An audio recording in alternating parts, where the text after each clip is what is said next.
तो लीजिए प्यारे विद्यार्थियों, आज हम यहाँ पर देखेंगे वार्षिक बोर्ड परीक्षा 2025 के लिए कक्षा 10 का हिंदी विषय का पूरा क्वेश्चन पेपर और इसका फुल सॉल्यूशन। जी हाँ प्यारे विद्यार्थियों, यहाँ पर मैं आपको पूरा का पूरा पेपर विद सॉल्यूशन के साथ में बताऊंगा। तो आइए जल्दी से हम आगे बढ़ते हैं, देखते हैं, समझते हैं कि कक्षा 10 का आपका हिंदी विषय का क्वेश्चन पेपर परीक्षाओं में किस प्रकार का पूछा जाएगा।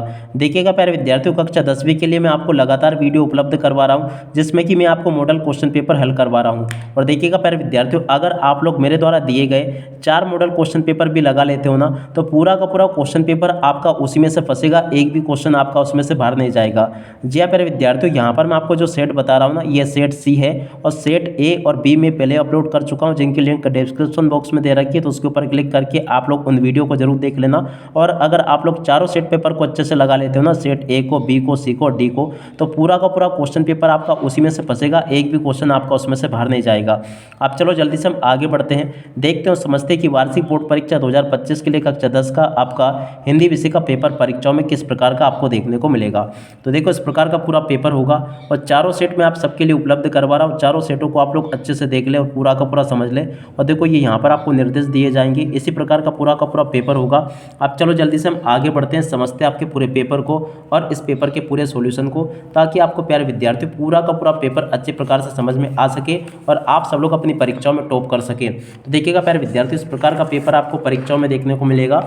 आप सब लोग इसको अच्छे से देख लीजिएगा और पूरा का पूरा समझ लें। प्रश्न नंबर 1 लिखा है, सही विकल्प चयन कर लिखिए। तो देखिएगा प्यारे विद्यार्थियों, सही विकल्पों का चयन आपको किस प्रकार से करना है। पहला क्वेश्चन पूछा है सूर सरावली के कवि का नाम, तो देखो सूरदास होगा। अगला क्वेश्चन, कवि निराला का जन्म में हुआ था, तो देखो सन 1899 में हुआ था। कुआसा का अर्थ होता है, तो देखो कुआसा का अर्थ होता है कोहरा।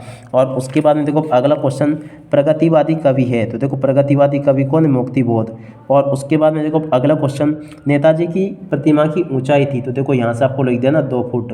और अगला क्वेश्चन, कलम का जादूगर किसे कहा जाता है, तो देखो रामवृक्ष बेनीपुरी को कहा जाता है। और उसके बाद में देखो अब इधर आ जाते हैं, इन क्वेश्चन को पढ़ते हैं। तो यहाँ से आप सब लोग इनको भी देख लो। यहाँ पर आपसे रिक्त स्थान पूर्ति पूछी गई है, तो रिक्त स्थानों को भी देख लेना अच्छे से। पहला क्वेश्चन, वल्लभाचार्य के गुरु थे, तो देखो कौन थे, सूरदास। और अब अगला क्वेश्चन, दुआचंद की प्रथम एवं तृतीय पंक्ति में मात्राएं होती है, तो देखो 13 रस के अंग होते हैं, तो देखो 4 अंग होते हैं। आधुनिक हिंदी कविता का प्रारंभ संवत से माना जाता है 1900 से। और अब अगला क्वेश्चन, अर्थ की दृष्टि से वाक्य के प्रकार है, तो देखो 8 प्रकार है। छंद के प्रकार होते हैं, तो देखो 2 प्रकार है। इस प्रकार से आप लोग इन क्वेश्चन के आंसर को देख लेना। उसके बाद में देखो प्यारे विद्यार्थियों, यहाँ से आप लोग जोड़ी को भी देख लो। जोड़ी का मिलान इस प्रकार से आपको कंप्लीट करना होगा। मैथिली शरण गुप्त की जोड़ी मिल जाएगी पंचवटी से, रिसाई की जोड़ी मिल जाएगी क्रोधकर्णा से, और चौपाई की जोड़ी 16 मात्राओं से, और 1 अंक की रचना एकांकी। और उसके बाद में देखो शिवपूजन साई की जोड़ी माता का आंचल से, और रामवृक्ष बेनीपुरी की जोड़ी मुजफ्फरपुर से। ठीक है ना, इस प्रकार से आप लोग देख लो इनको। और उसके बाद में देखो इसी प्रकार के क्वेश्चंस होंगे जो कि आपके पेपर में, परीक्षाओं में आपसे पूछे जाएंगे। और उसके बाद में देखो प्यारे विद्यार्थियों, आगे आपको इस प्रकार के क्वेश्चंस देखने को मिलेंगे। प्रश्न नंबर 4 में आपको एक वाक्य या फिर एक शब्द में उत्तर देखने को मिलेंगे। पहला क्वेश्चन, रामचरितमानस का मुख्य छंद क्या है, तो देखो चौपाई है। और विनय पत्रिका की रचना किस भाषा में हुई, अवधी भाषा में। और कामायनी किसकी रचना, तो देखो जयशंकर प्रसाद की रचना है। और अट नहीं रही कविता किस बात को प्रकट करती है, तो देखो फागुन की मादकता को। और कवि नागार्जुन का मूल नाम क्या है, तो देखो वेदनाथ मिश्र। ठीक है, अगला क्वेश्चन, निराला कवितावली में कितने खंड है, तो देखो 8 खंड है। यहाँ से आप सब लोग इन क्वेश्चन के आंसर को देख लो। और उसके बाद में देखो प्यारे विद्यार्थियों, प्रश्न नंबर 5 में आपसे सत्य असत पूछे जाएंगे। सत्य असत में पहला क्वेश्चन, श्री कृष्ण ने गोपियों को समझाने उद्धव को भेजा था, सत्य होगा। बिस्मिल्लाह खां हिंदू मुस्लिम एकता के समर्थक थे, सत्य होगा। पर्वती सुंदरता मन को नहीं भाती, असत्य होगा। संस्मरण में कल्पना तत्व की प्रधानता होती है, असत्य होगा। और हिंदी का प्रथम उपन्यास परीक्षा गुरु को माना जाता है, ये भी सत्य होगा। कहानी के 6 तत्व होते हैं, ये भी आपका सत्य होगा। इस प्रकार से आप सब लोग इन क्वेश्चन के आंसर को देख लो। अब इसके बाद में जो आगे क्वेश्चन पूछे गए ना, उनके उत्तर मैं आपको बताने वाला हूँ।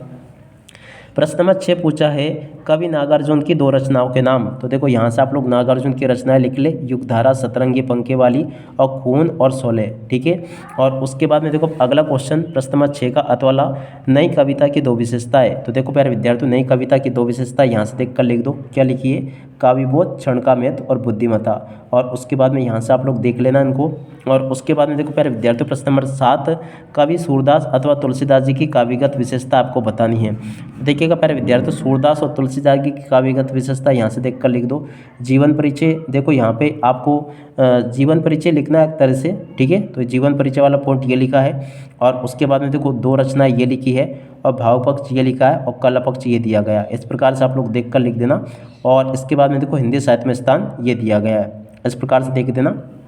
और इसके बाद में देखो तुलसीदास जी की बात करें ना, तो तुलसीदास जी की दो रचनाएं भी लिखनी है। तो देखो भाव पक्ष ये लिखा है, कला पक्ष ये लिखा है, और इसके बाद में देखो इस प्रकार से आप लोग देख लेना। और इसके बाद में देखो प्यारे विद्यार्थियों, यहाँ पर मैं आपको बता दूँ दो रचनाएं ये लिखी, रामचरितमानस और विनय पत्रिका। और उसके बाद में चलो अब आगे बढ़ते हैं, अगला क्वेश्चन पढ़ते हैं, प्रश्न नंबर 8। प्रश्न नंबर 8 पूछा फसल क्या है। तो देखो प्यारे विद्यार्थियों, फसल क्या है, इस क्वेश्चन के आंसर को यहाँ से देख कर लिख दो। ये लिखा फसल क्या है, पूरा का पूरा उत्तर मैंने आपको बता दिया ये वाला, ठीक है। और उसके बाद में देखो प्यारे विद्यार्थियों, प्रश्न नंबर 8 का अथवा उद्धव के व्यवहार की तुलना किससे की गई है। तो देखिएगा प्यारे विद्यार्थियों, उद्धव के व्यवहार की तुलना किससे की गई, इस क्वेश्चन के आंसर को यहाँ से देख लो और अच्छे से इसको भी याद कर लो। और उसके बाद में देखो प्रश्न नंबर 9 को पढ़ते हैं। 9 में आपसे क्या क्वेश्चन पूछा जाएगा। देखो 9 में क्वेश्चन पूछा है, कविता में बादल किन किन अर्थों की ओर संकेत करता है। देखो प्यारे विद्यार्थी, इस क्वेश्चन के आंसर को यहाँ से देख लो, ये बता दिया मैंने पूरा का पूरा आपको। और उसके बाद में देखो इसकी अथवा वाले क्वेश्चन के आंसर को यहाँ से देख लो, स्मृति को पाते बनाने से कवि का क्या आशय है। इस क्वेश्चन का आंसर भी पूरा का पूरा मैंने आपको बता दिया ये वाला, ठीक है। और उसके बाद में देखो प्यारे विद्यार्थियों, प्रश्न नंबर 10 को पढ़ते हैं, काव्य की परिभाषा लिखी है। तो देखो काव्य की परिभाषा ये लिखी है, और उसके अथवा में क्वेश्चन पूछा गया पुनरुक्ति प्रकाश अलंकार की परिभाषा। तो देखो इसको भी देख कर लिख दो आप सब लोग, ठीक है। उसके बाद में देखो आगे बढ़ते हैं, रस किसे कहते हैं, प्रश्न नंबर 11। देखो प्यारे विद्यार्थियों, रस किसे कहते हैं, इस क्वेश्चन के आंसर को यहाँ से देख कर लिख दो, ये लिखा है। और इसके अथवा क्वेश्चन के आंसर को यहाँ से देख कर लिख दो, चौपाई छंद की परिभाषा। ये भी आपके पेपर में परीक्षाओं में आपसे पूछी जाएगी, ठीक है। उसके बाद में देखो आगे बढ़ते हैं, प्रश्न नंबर 12, रामवृक्ष बेनीपुरी अथवा यतीन्द्र मिश्र का साहित्यिक परिचय आपको निम्न बिंदुओं के आधार पर देना, दो रचनाएं लिखनी है और भाषा शैली लिखनी है। तो इसको यहाँ से देख कर लिख दो, ये लिखी है दो रचनाएं और भाषा शैली, आप लोग देख लो और अच्छे से इसको याद भी कर लेना, ठीक है। और उसके बाद में देखो अगला क्वेश्चन, प्रश्न नंबर 13, भगत की पुत्रवधू उन्हें अकेला क्यों नहीं छोड़ना चाहती थी, प्रश्न नंबर 13। देखो प्रश्न नंबर 13 के उत्तर को यहाँ से देख कर लिख दो, ये पूरा का पूरा उत्तर बता दिया मैंने आपको। और उसके अथवा क्वेश्चन के आंसर को यहाँ से देख कर लिख दो, ये भी पूरा का पूरा मैंने आपको अच्छे प्रकार से बता दिया, ठीक है। उसके बाद में देखो अगला क्वेश्चन, लेखिका मन्नू भंडारी के व्यक्तित्व पर किन किन व्यक्तियों का प्रभाव पड़ा। देखो इस क्वेश्चन के आंसर को यहाँ से देख कर लिख दो, ये पूरा का पूरा मैंने बता दिया, ठीक है। और उसके बाद में देखो शिक्षिका शीला अग्रवाल का प्रभाव, इसको भी देख कर लिख देना। और अब अगला क्वेश्चन ये पूछा है, बिस्मिल्लाह खां को सेना की मंगल ध्वनि का नायक क्यों कहा जाता है। देखो इस क्वेश्चन के आंसर को यहाँ से देख लो, ये लिखा पूरा का पूरा क्वेश्चन का आंसर, आप लोग देख कर लिख देना। और उसके बाद में देखो प्रश्न नंबर 15 का उत्तर ये दिया गया है। यहाँ तक के सभी क्वेश्चन के आंसर मैं आपको बता चुका हूँ। अब चलो इसके बाद में हम आगे बढ़ते हैं, आगे के क्वेश्चन और उन क्वेश्चन के आंसर को देख लेते हैं। तो देखिएगा प्यारे विद्यार्थियों, पेपर लिखते समय आपको बिल्कुल भी घबराना नहीं है और ना ही डरना है। प्रश्न नंबर 16 पूछा, संधि और समास में कोई दो अंतर। तो देखिएगा प्यारे विद्यार्थियों, यहाँ से आपको मैंने इन क्वेश्चन के आंसर बता दिए, और संधि और समास में दो अंतर यहाँ से देख लो, ये लिखा पूरा का पूरा, ठीक है। और उसके बाद में देखो इसका अतवाला क्वेश्चन, शब्द शक्ति कितने प्रकार की होती है। और उसके बाद में देखो अगला क्वेश्चन, प्रश्न नंबर 17, गंगटोक को मेहनतकश बादशाहों का शहर क्यों कहा जाता है। प्रश्न नंबर 17 के उत्तर को यहाँ से देख लो, ये पूरा का पूरा उत्तर बता दिया मैंने आपको, ठीक है। और उसके बाद में देखो आगे बढ़ते हैं, अगला क्वेश्चन यहाँ तक का पूरा मैं आपको बता चुका हूँ। और उसके बाद में देखो अगला क्वेश्चन 17 का अतवाला, भोलानाथ अपने साथियों को देखकर सिसकना क्यों भूल जाता है। देखो इस क्वेश्चन के आंसर को यहाँ से देख लो और पूरा का पूरा इसको हल भी कर लेना।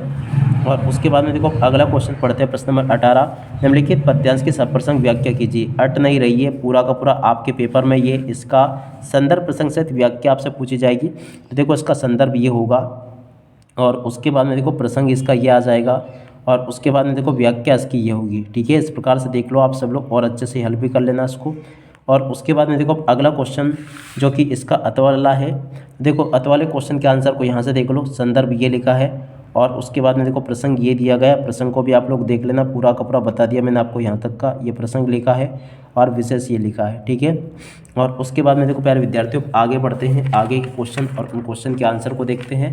प्रश्न नंबर 19, निम्नलिखित गद्यांश को सप्रसंग व्याख्या कीजिए। प्रश्न नंबर 19 पूछा गया आपसे ये, देखो इसका यहाँ से आपको कर देना, संदर्भ ये लिखा है और उसके बाद में देखो प्रसंग ये लिखा है और उसके बाद में देखो व्याख्या ये की गई है। तो यहाँ तक का पूरा आप लोग देख लो अच्छे से। और उसके बाद में देखो प्यारे विद्यार्थियों अगला क्वेश्चन, इसका अतवाला आषाढ़ की रिमझिम है समूचा गाँव। तो देखो इस क्वेश्चन के आंसर को यहाँ से देख लो। संदर्भ ये लिखा है और उसके बाद में देखो प्रसंग ये लिखा है और व्याख्या ये की गई है। तो इसको भी देख कर लिख देना आप सब लोग, ठीक है। और उसके बाद में देखो अगला क्वेश्चन प्रश्न नंबर 20, अनुशासन का महत्व विषय पर एक अनुच्छेद लिखिए। देखिएगा प्यारे विद्यार्थियों, अनुशासन का महत्व विषय पर एक अनुच्छेद ये लिखा है। आप सब लोग इसको देख लें और पूरा का पूरा इसको समझ भी लें। उसके अतः क्वेश्चन के आंसर को यहाँ से देख लो और पूरा का पूरा इसको समझ लो। यहाँ तक का बता दिया मैंने आपको।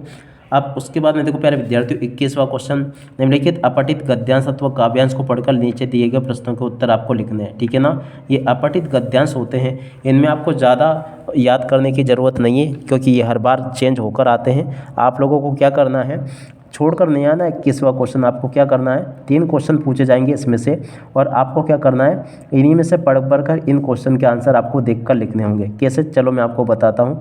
वैदिक काल से ही हिमालय पहाड़ को बहुत पवित्र माना जाता है। अब देखो पहली लाइन से आपको पता चल गया होगा कि इसमें किस पहाड़ की बात हो रही, हिमालय की। तो इसका गद्यांश का शीर्षक क्या हो सकता है, हिमालय, ठीक है। अब अगला क्वेश्चन, हिमालय को देखकर कौन सा भाव जागृत होता है। अगर यहीं से हम पढ़े ना तो यहाँ से पढ़ेंगे। इसमें कोई संदेह नहीं है कि हिमालय पहाड़ों का दृश्य अति सुंदर है। इसकी विशालता देखकर मन आनंद और कृतज्ञ हो जाता है। ऐसा लगता है कि विशाल सृष्टि ईश्वर की देन है। सारे सृष्टि में प्रति संभाव जागृत होता है। देखो यहीं से अगर हम पढ़े ना तो इसमें याद आएगा, हिमालय को देखकर कौन सा भाव जागृत होता है, सारे सृष्टि के प्रति संभाव जागृत होता है। वस्तुतः ये दृष्टि कोरी कलात्मक आध्यात्मिक नहीं है, ठीक है ना। तो आपको इसी प्रकार से इन क्वेश्चन के आंसर इसमें से ढूंढ कर लिख देना है।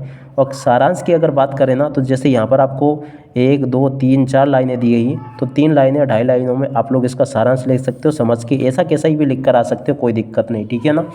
अब इसके बाद में देखो आगे बढ़ते हैं, आगे क्वेश्चन देखते हैं। तो देखो इसका अत वाला क्वेश्चन होता है जो कि एक कविता होती है।